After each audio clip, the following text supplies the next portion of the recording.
শুভ দুপুর বন্ধুরা। দেখো আজ রবিবার, আজকে আবার কি দুপুরের মেনু করে নিয়ে এলাম। দেখো ভাত,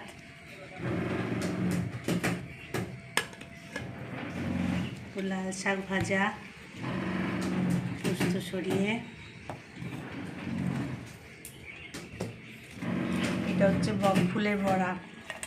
বড়ার ফুলগুলো সব খুলে গেছিলো, বাজার থেকে কেনা ফুল দিয়ে ওগুলোকে কুচিয়ে পেঁয়াজ লঙ্কা দিয়ে বড়া করে দিয়েছি। গোটা গোটা থাকলে ভালো হতো, কিন্তু হলো না। এরপর ঝিঙে আলু পোস্ত,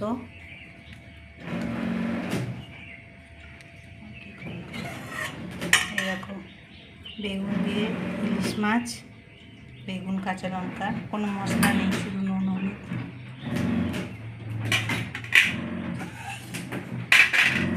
আর এরকম মূলো, বেগুন, আলু, কুমড়ো, বেসনের বড়া করে টক। কেমন হয়েছে বন্ধু আমার রান্নাগুলো? বন্ধুরা তোমরা সবাই বলবে। আবার দেখা হবে পরে। টাটা।